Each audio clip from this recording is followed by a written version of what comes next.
everyone, welcome to our channel. Let's learn. Today we are going to study functions in computer science class 12.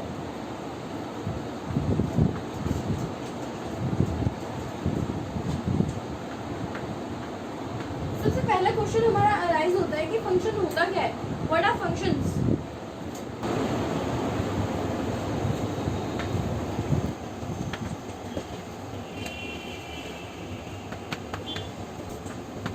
Large program into manageable pieces to handle the program easily. These pieces in Python are called functions. What are functions? Dividing a large program into manageable pieces to handle the program easily. These pieces in Python are called functions. जब Python में हमारे पास बहुत large programs होते हैं, मतलब जब आप किसी MNC में जाएंगे तो वहाँ पे बहुत बड़े बड़े programs होते हैं जिनको handle करना बहुत मुश्किल होता है, बट उन programs को छोटे छोटे पीसेस में डिवाइड कर देना, उसको हम बोलते हैं फंक्शंस. हमने भी सीखा कि फंक्शंस का मतलब क्या होता है. अब हम सीखते हैं कि कितने तरीके के फंक्शंस होते हैं पाइथन में. Question: what are the different types of functions in Python? Answer: there are several types of functions in Python that we can use according to our requirements. What are different type of functions in Python? There are several types of functions in Python that we can use according to our requirements. Python में ऐसे बहुत सारे functions हैं जो आप अपनी needs के according जो आप अपनी requirement के according use कर सकते हैं. अब ये जो जितने भी functions होते हैं 1, 2, 3 and जितने भी functions हैं Python में, वो सारे सिर्फ 3 categories में divided होते हैं. All the functions of Python are divided into 3 categories. जैसे कि मैंने आपको बताया, पाइथन के जितने भी फंक्शंस हैं वो 3 कैटेगरीज में डिवाइडेड होते हैं. तो आइए सीखते हैं कि वो तीन कैटेगरीज क्या हैं. Number 1, built in functions. built in functions होते क्या है? built in functions वो होते हैं जो पाइथन में ऑलरेडी अवेलेबल होते हैं. हमें इनमें कोई भी मॉड्यूल इंपोर्ट करने की जरूरत नहीं पड़ती, हम इनको डायरेक्टली यूज कर सकते हैं कोड में. These are predefined functions in Python that are always available for use. तो built-in function में हमारा पहला पॉइंट बनता है, these are predefined functions in Python that are always available for use. मतलब कि जो इनबिल्ट फंक्शंस होते हैं वो हमेशा पाइथन में अवेलेबल होते हैं, आप उन्हें कभी भी यूज कर सकते हैं. हमारा सेकेंड पॉइंट बनता है, they need not to import any module to use them. इसका सेकेंड पॉइंट बनता है, they need not to import any module to use them. मतलब जैसे जो हमारे मॉड्यूल फंक्शन होते हैं, जैसे कि math.sqrt एंड math.pow, time.sleep, ये सब हमें इसमें इंपोर्ट करने की जरूरत नहीं डायरेक्टली यूज कर सकता है। तो हमारा थर्ड पॉइंट क्या बनता है? They can be used directly. Example, print, int, float, alien. ये हमारे कुछ एग्जाम्पल्स है। Print, int, float, alien, pop, append, बहुत सारे फंक्शंस होते हैं जो इनबिल्ट होते हैं। अब हम फंक्शंस की सेकेंड कैटेगरी देखते हैं, function in module.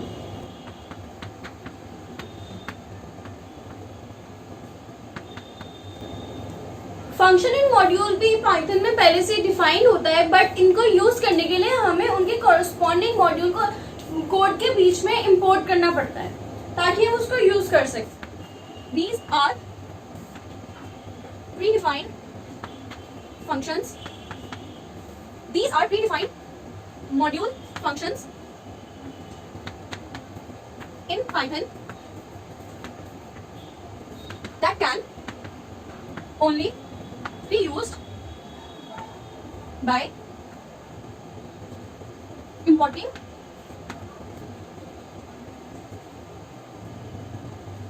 Module in the code. तो हमारा इसका पहला पॉइंट बनता है, these are predefined module functions in Python that can only be used by importing corresponding module in the code. बिना मॉड्यूल को इंपोर्ट करे हम ये फंक्शंस इन मॉड्यूल यूज नहीं कर सकते। तो इसका सेकेंड पॉइंट बनता है, they can not be used directly. They can not be used directly. इसके एग्जाम्पल्स है math dot pow, time dot sleep। तो हमने दो टाइप के फंक्शंस पढ़ लिए हैं, पहला बिल्ट इन फंक्शन, दूसरा फंक्शंस इन मॉड्यूल। आइए थर्ड कैटेगरी पढ़ते हैं। हमारी फंक्शंस की थर्ड कैटेगरी होती है यूजर डिफाइंड फंक्शंस। आपको नाम से ही पता चल गया होगा, यूजर डिफाइंड फंक्शंस मतलब जो फंक्शंस एक प्रोग्रामर के द्वारा बनाए जाते हैं। मतलब प्रोग्रामर अपनी नीड के अकॉर्डिंग उन प्रोग्राम को बनाता है ताकि उसका काम इजी हो जाए। तो इसका फर्स्ट पॉइंट होगा, these functions are created by the programmer. These functions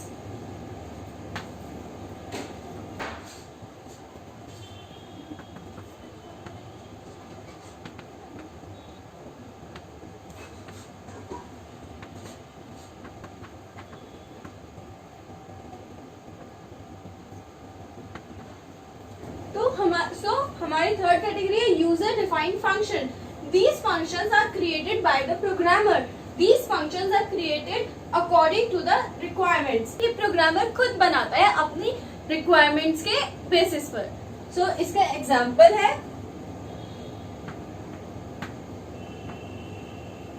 def sum ab s is equal to a plus b, return s। अभी आपको ये समझ में नहीं आएगा, मैं आपको आगे बताऊंगी कि फंक्शंस कैसे बनाए जाते हैं, फिर आपके लिए बहुत इजी हो जाएगा, आप अपने अकॉर्डिंग कोई भी फंक्शन बना सकते हैं। हमारा नेक्स्ट टॉपिक है क्रिएटिंग अ फंक्शन।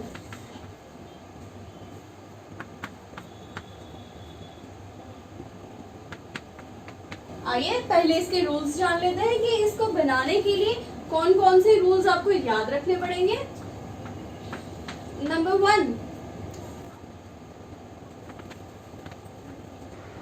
अभी मैं ये पूरा लिख लेती हूँ, फिर आपको पूरा एक साथ समझा दूंगी।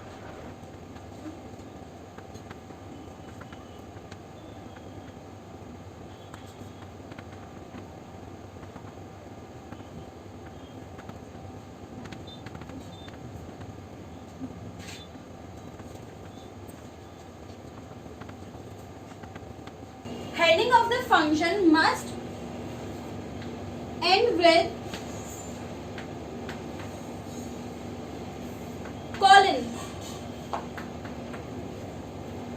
तो ये हमारे 3 रूल्स हैं, इसके आगे भी रूल्स हैं, पहले इनको समझेंगे फिर आगे के रूल समझेंगे। तो फर्स्ट रूल है function must be declare with the def keyword. आप जब भी फंक्शंस बनाएंगे तो उसका सबसे पहला वर्ड होगा def.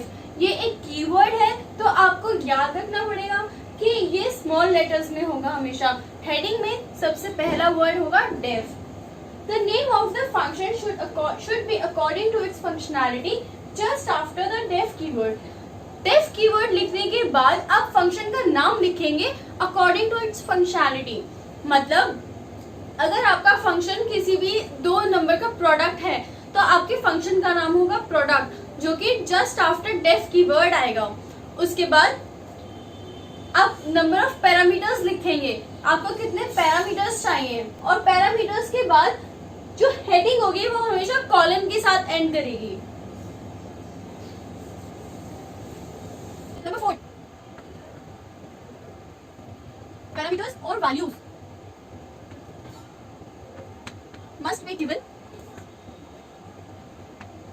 in parentheses after the name of the function, after the name of the function. Number 5, function body or function definition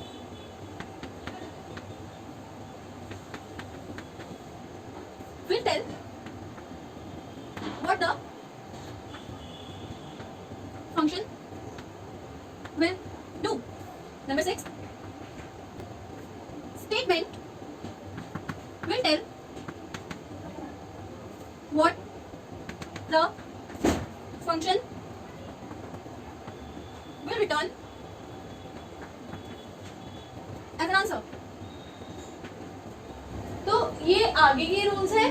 parameters और values must be given in parenthesis after the name of the function. जब भी आप अपना function का नाम लिखेंगे, जैसे मैंने आपको एग्जांपल दिया था कि आपको 2 वैल्यूज का प्रोडक्ट निकालना है, तो प्रोडक्ट के बाद आपको पैरेंथेसिस में 2 वैल्यूज देनी है, कोई भी वेरिएबल्स आप दे सकते हैं। फंक्शन बॉडी और function definition will tell what function will do. जो फंक्शन बॉडी होती है आपको उसमें बताना पड़ेगा कि आपका जो फंक्शन है वो किस पे काम कर रहा है। जैसे अगर हम प्रोडक्ट निकाल रहे हैं तो P is equal to A into B। Return statement will tell what the function will return as an answer. So जो रिटर्न स्टेटमेंट होती है वो हमें बताएगा कि हमारा आंसर क्या निकला है। आइए एक एग्जाम्पल देखते हैं। Example, write a function in Python that takes 2 parameters. Function will return the sum of 2 values. अब देखिए, मैंने आपको बताया था कि जो फंक्शन है वो हमेशा डेफ कीवर्ड से स्टार्ट होगा। जो फंक्शन का नेम होगा वो हमें उसकी फंक्शनैलिटी के अकॉर्डिंग देना है। हमारी जो वैल्यू है वो हमें पैरेंथेसिस में देनी है। जो हमारी हेडिंग है वो हमें कॉलन के साथ एंड करनी है। अब हमें फंक्शन की बॉडी बनानी है। फंक्शन की बॉडी क्या है? Sum of 2 values.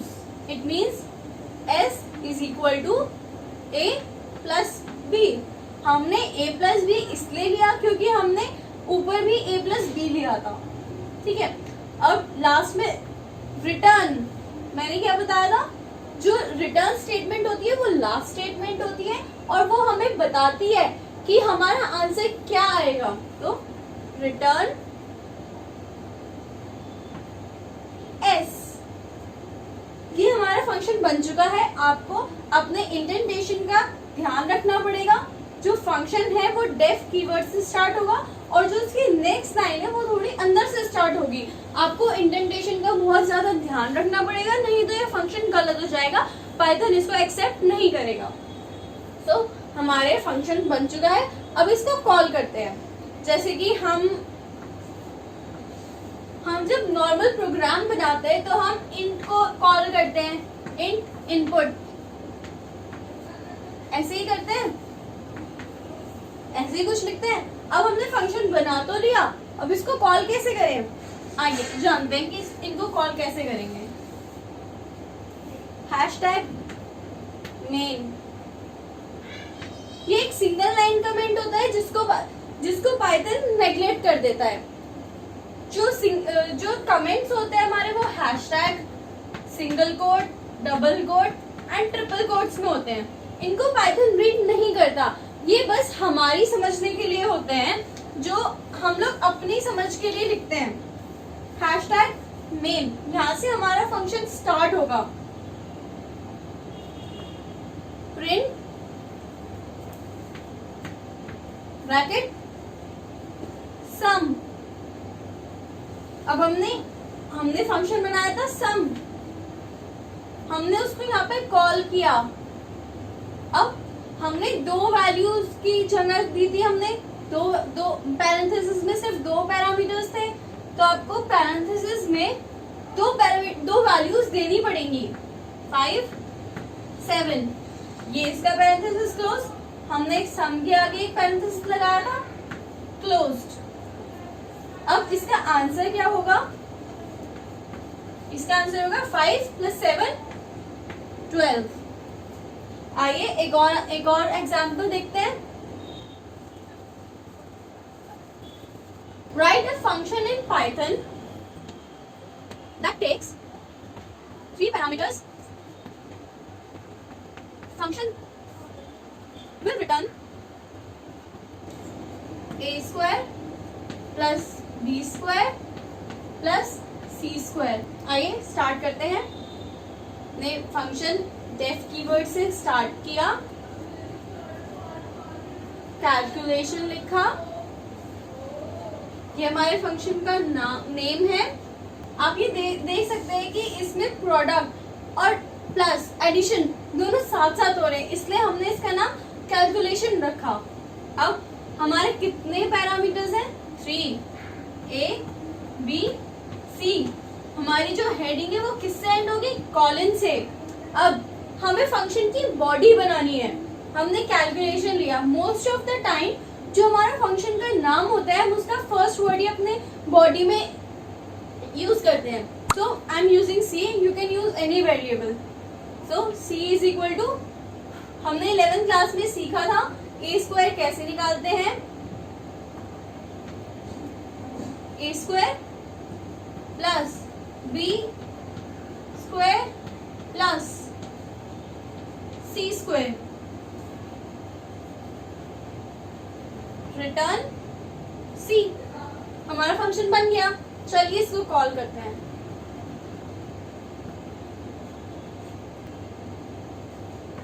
Print calculation, A की वैल्यू क्या ले, 1, B की वैल्यू 3, C की वैल्यू 2। तो इसका आंसर आएगा 1 का स्क्वायर 1, 3 का स्क्वायर 9, टोटल 10, 2 का स्क्वायर 4, 4 + 10 14। इसका आंसर आ गया 14। अब फंक्शंस को कॉल करने के बहुत सारे तरीके होते हैं, चलिए आइए वो सीखते हैं। Calling a function, method 1, calling a function using variables. अभी हमने एक फंक्शन बनाया था,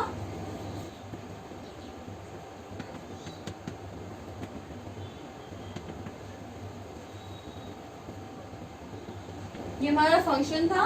अब इसको हम कॉल करते हैं, हैशटैग मेन, हैशटैग कॉल जो हमने अभी सीखा था, प्रिंट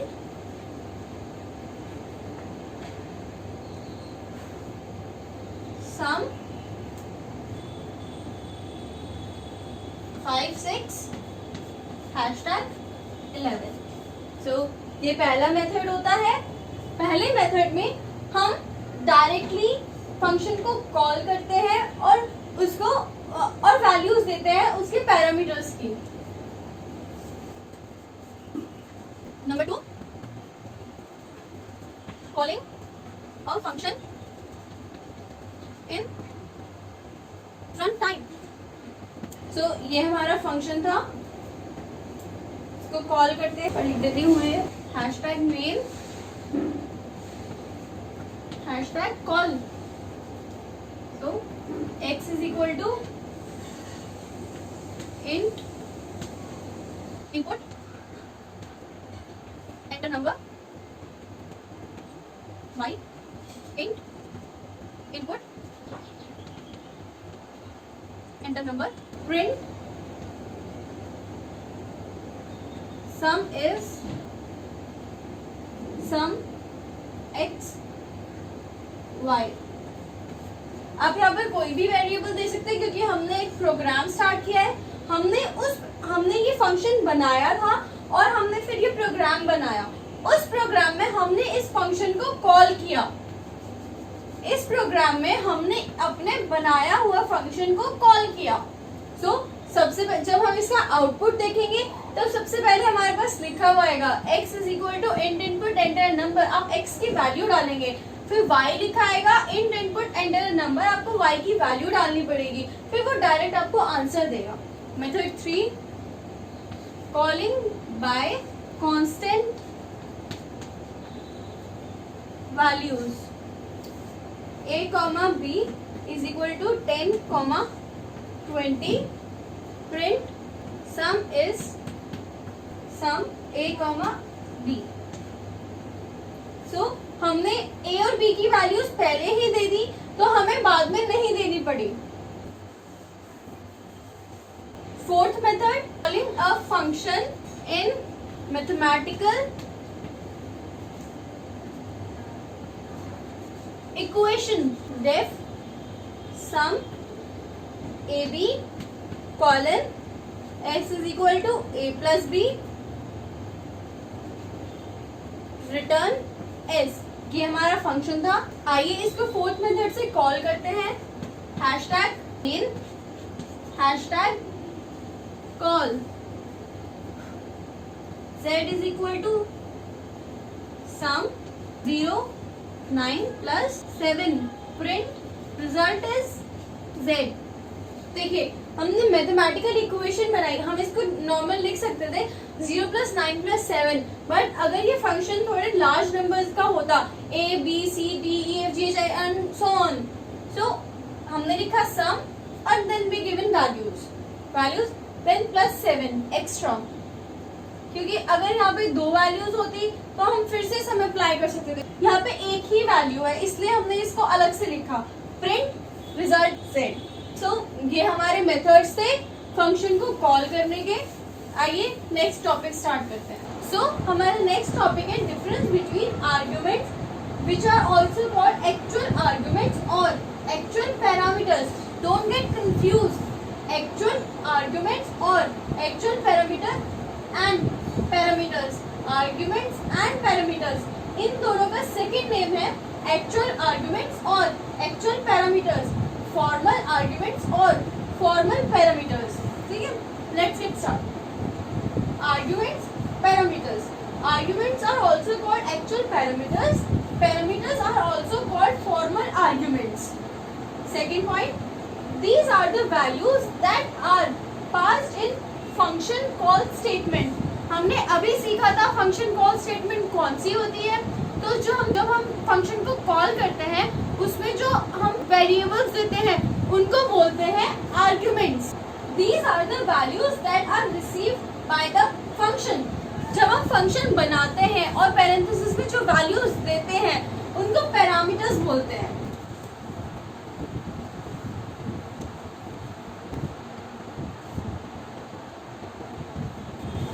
ये मेरे हैंड रिटन नोट्स हैं। अगर आपको मेरे हैंड रिटन नोट्स चाहिए तो आप मुझे कमेंट बॉक्स में बता सकते हैं।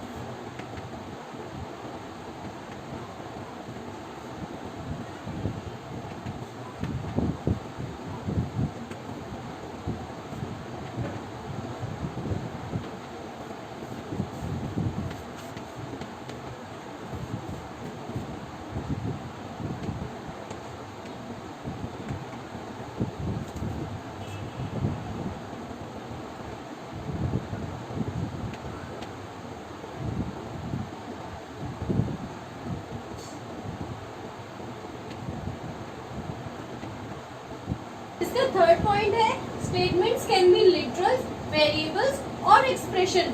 जब हमने फंक्शन को कॉल किया था तो हमने देखा था कि हम उसको वेरिएबल से भी कॉल कर सकते थे, हम उसको डायरेक्ट वैल्यू गिवन वैल्यू देके भी कॉल कर सकते थे और हम मैथमेटिकल एक्सप्रेशन में भी कॉल कर सकते थे। बट जो हमारे पैरामीटर्स होते हैं वो सिर्फ वेरिएबल्स होते हैं, ताकि जब हम फंक्शंस बनाते हैं वो सिर्फ हम उसमें सिर्फ वेरिएबल्स क्यों देते हैं, ताकि जो यूजर है वो हमें वैल्यूज दे सके, ताकि वो इजीली कमिंग वैल्यूज को होल्ड कर सके। अब हम सीखते हैं कि जब हमें फंक्शन गिवन हो, हमें वैल्यूज गिवन हो, तो उसका आउटपुट कैसे निकालते हैं। बोर्ड्स के अकॉर्डिंग ये क्वेश्चन 2 to 3 मार्क्स का होता है आउटपुट का, और फंक्शंस के चैप्टर में ये सिर्फ एक ही क्वेश्चन आपके पास आएगा, but you have to be perfect in that question.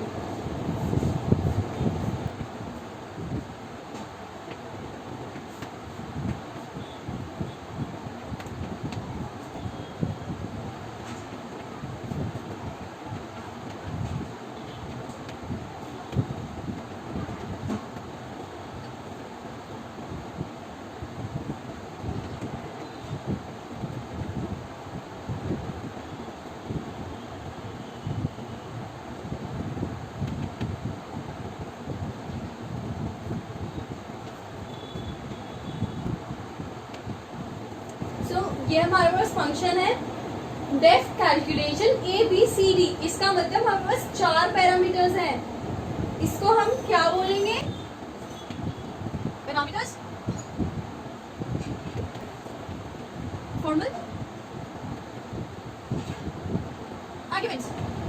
अभी हमने सीखा था पैरामीटर्स और आर्ग्यूमेंट्स में डिफरेंस।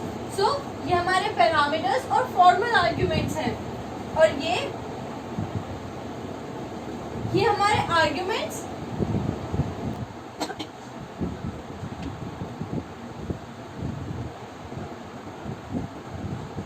और ये हमारे आर्ग्यूमेंट्स और एक्चुअल पैरामीटर्स होते हैं। हम अपना क्वेश्चन करते हैं, आउटपुट निकालते हैं। देखिए प्रिंट स्टेटमेंट में ये जो स्टेटमेंट होती है, जो डबल कोट्स में गिवन होती है, ये एज इट इज प्रिंट होती है, चाहे आपने कुछ भी लिखा हो। अब ये जो कैलकुलेशन है, कैलकुलेशन हमने वो बनाया, तो फंक्शन बनाया हमने कैलकुलेशन नाम से, मतलब हमने इसको यहाँ पे कॉल किया, हमने इस फंक्शन को यहाँ पे कॉल किया। ये जितनी बार भी इस फंक्शन किसी भी प्रोग्राम में कॉल होगा, उतनी बार ये फंक्शन इस तरीके से वर्क करेगा जैसे हमने उसके बॉडी को डिफाइन किया है। सो हम कितने पैरामीटर्स थे? 1 2 3 4, 1 2 3 4। सो ये value A B C D आए। अब हम इसको देखते हैं। A means 3, B means 4, C means 2 and D means 6. According to board mass, first we have to do multiplication, means 4 into 2 which is equal to 8. Then we have to do addition. 8 plus 3 is 11. Then subtraction. 11 minus 6 is equal to 5. So your output is 5. कभी कभी हमें ये function loop में भी given होता है, तो you have to be careful.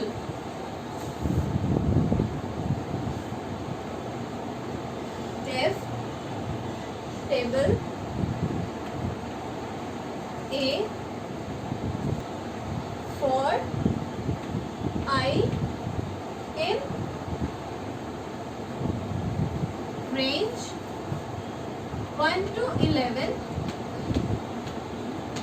I hope आप सबको रेंज पता होगी, इसका मतलब पता होगा ये जो है। अगर आपको नहीं पता है तो please let me know in the comment section. मैं आपके लिए 11th क्लास के लूप्स चैप्टर की वीडियो पोस्ट करूंगी। For I in range 1 to 11, t is equal a into i। अब रिटर्न t। आपको इस प्रोग्राम को बहुत ध्यान से देखना पड़ेगा ताकि आप इसका आउटपुट निकाल सके। हैशटैग मेन प्रिंट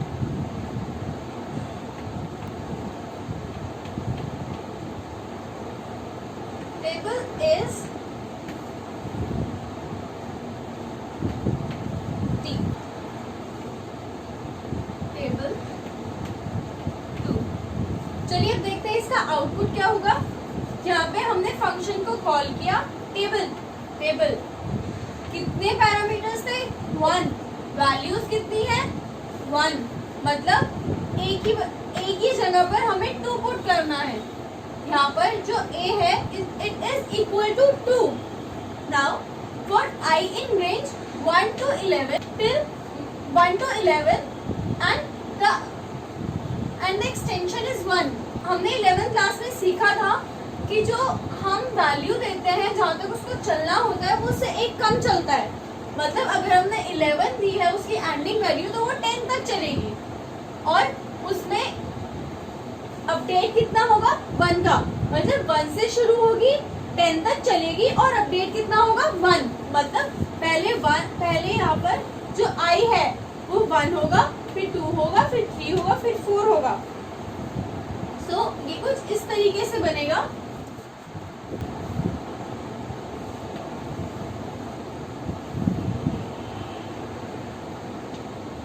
आउटपुट भी लिखेंगे भी हम इसको समझेंगे। t is equal to a कितना है? 2। हमारे पास I कितना है अभी? 1 इंटू 1। तो क्या आंसर आ गया? 2। अब यहाँ पे ये खत्म हुआ। इसके बाद दोबारा लूप में जाएगा जब तक वो 10 नहीं बन जाता। सो हमारा a क्या है? 2। I क्या हो गया इस बार? हमारा अपडेट था 1। ठीक है, हमने 1 से शुरू किया तो हमारी नेक्स्ट वैल्यू क्या हुई I की? 2 मतलब 4। अब ऐसे करते करते करते तो t is equal to 2 into 10 is equal to 20। It means इस क्वेश्चन में, इस आउटपुट क्वेश्चन में आपके पास 2 की टेबल आ गई। जब भी आपके पास लूप के क्वेश्चंस आएंगे आपको बहुत ध्यान से अपने लूप को चलाना है और उसका आउटपुट देखना है। सो इसका आउटपुट क्या होगा? 2, 4, 6, 8, 10 and so on till 20। हमारा नेक्स्ट टॉपिक है type of function according to return of values. Number 1, fruitful function. Function that return a value, these are called fruitful function. These are also called non-void function. हम कोई function बनाते हैं और उसमें हम last statement देते हैं रिटर्न स्टेटमेंट। तो जिस फंक्शन में लास्ट स्टेटमेंट रिटर्न स्टेटमेंट होगी वो होगा फ्रूटफुल फंक्शन, मतलब non void function. Example, sum is equal to sum a b x is equal to a plus b. Return जिस भी फंक्शन में ये वर्ड होगा वो फ्रूटफुल फंक्शन होगा। Second, non fruitful function, function that does not return a value, void function, also called as void function. Def sum a plus b, a b, s is equal to a plus b, print। दोनों functions का काम same है but उसमें return है, इसमें वो fruitful function है मतलब नॉन वॉइड फंक्शन, इसमें प्रिंट है रिटर्न नहीं है, इसलिए ये वॉइड फंक्शन है मतलब नॉन फ्रूटफुल फंक्शन। अब एग्जाम में कई बार हमारे पास आता है कि फाइंड द एरर। सो आपके पास इनकरेक्ट कोड होगा, आपको उसको करेक्ट करना पड़ेगा। देखिए कैसे, डेफ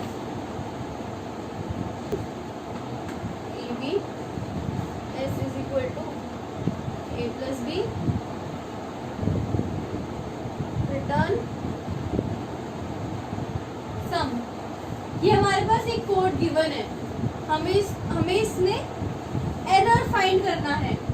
इसको थोड़ा और एक्सटेंड करते हैं, hashtag main print sum is sum 57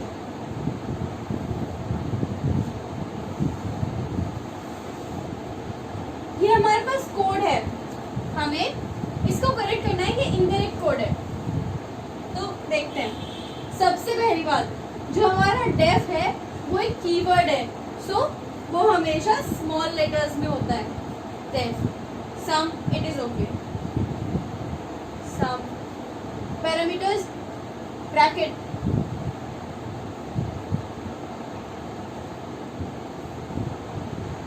A B colon S is equal to A plus B, return sum. हमने तो कुछ सम, मतलब हमारा तो ये फंक्शन का नाम है ना, हमने फंक्शन बॉडी में सम जैसा कुछ लिखा ही नहीं, हमारे पास सिर्फ S है, so return S। Now hashtag name,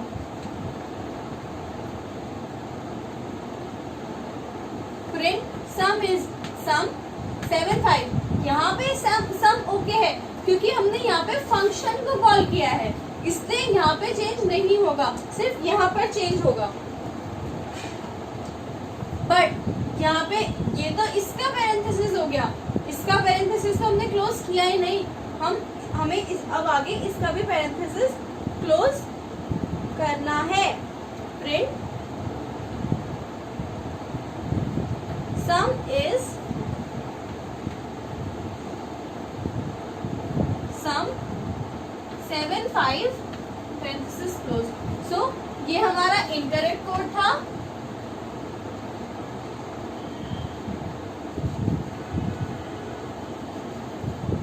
और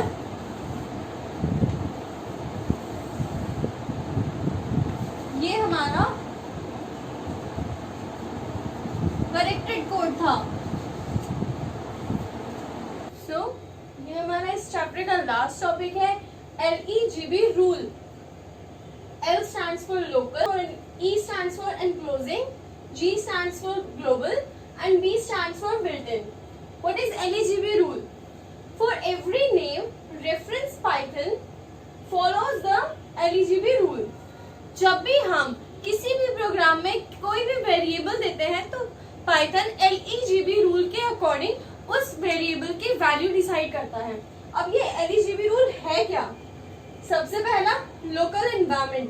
Python checks within its local environment if it has variable with same name. मतलब अगर हम किसी प्रोग्राम में कोई वेरिएबल डिफाइन करते हैं, किसी वेरिएबल की वैल्यू देते हैं और हम उसी प्रोग्राम में अगेन उस वेरिएबल की बात करते हैं, मतलब उस वेरिएबल को एक्सेस करते हैं, यूज करते हैं, तो पाइथन हमारे लोकल एनवायरनमेंट में से उस वेरिएबल की वैल्यू यूज करेगा। जैसे अगर मैं एग्जांपल दूं, अगर आपके घर में कोई अमन नाम का लड़का है और आपके घर में रिलेटिव्स आए हैं और उसकी बात चल रही है, मतलब अमन नाम उन रिलेटिव्स के बीच में यूज हुआ है, तो हाँ आपके दिमाग में यही आएगा कि हाँ उस लड़के की बात हो रही है, मेरे भाई की, मेरे चाचा की, किसी की बात हो रही है, ठीक है, उसको बोलते हैं हम local environment. Python uses that variable otherwise moves to next. अगर पाइथन को किसी प्रोग्राम में सेम नेम से कोई वेरिएबल मिल जाता है तो वो उसकी वैल्यू यूज करता है, अगर नहीं मिलता तो next step. Enclosing environment. If Python do not find variable in local environment, then it will check in enclosing environment.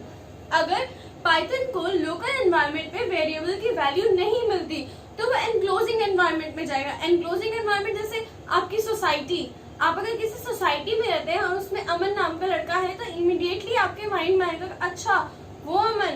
yes. If it finds variable with same name in enclosing environment, Python will use it. Otherwise, move to next. अगर Python को enclosing environment में वो variable की value मिल जाती है तो वो उसको use करेगा, अगर उसको नहीं मिलती तो वो next step पे जाएगा।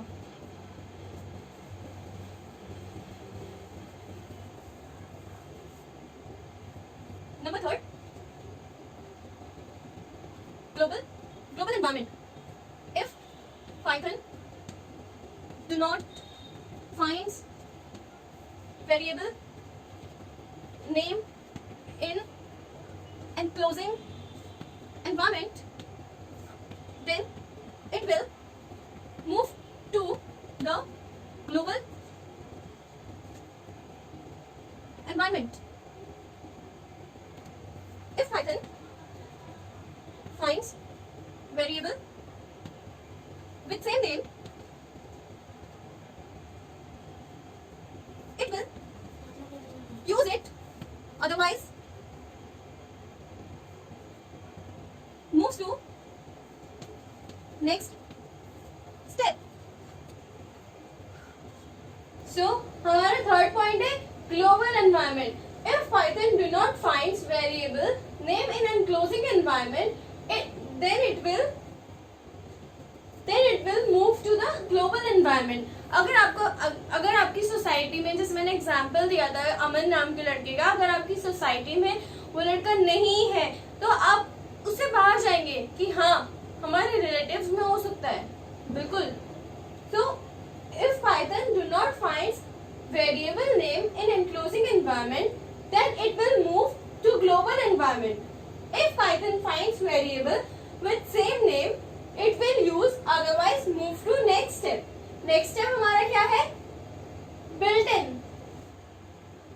built-in environment. Number 4, built-in environment. If Python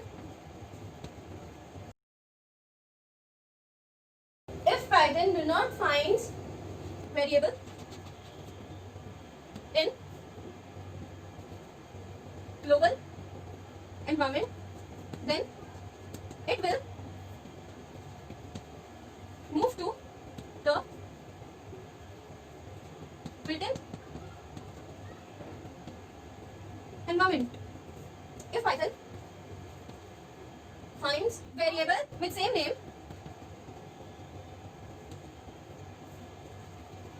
it will use the value, otherwise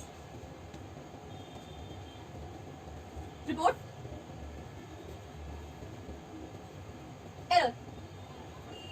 So हमारा लास्ट और फोर्थ पॉइंट है built-in environment. built-in environment होता क्या है? If Python do not find variable in global environment, then it will move to the built-in environment. अगर Python को global environment में कोई अपनी वेरिएबल की वैल्यू नहीं मिलती है तो वो अपने बिल्ट इन एनवायरनमेंट में जाता है. जैसे आप कोई भी जो फेमस पर्सन हो उसका एग्जांपल ले सकते हैं, Salman Khan, Mahatma Gandhi and all that, वो बिल्ट इन फंक्शंस में आते हैं. मतलब आप किसी भी फेमस सेलिब्रिटी या किसी भी फेमस पर्सनालिटी का नाम ले सकते हैं तो वो बिल्ट इन उसमें आएंगे, बिल्ट इन एनवायरनमेंट में. If Python do not finds variable in global environment, it will move to the built-in environment. If Python finds variable with same name, it will use the values, otherwise report error. अगर Python को वो value built-in environment में भी नहीं मिलती तो वो आपको error शो करेगा. इसी के साथ हमारा चैप्टर खत्म होता है. Stay tuned for such more videos. Please share, like and subscribe.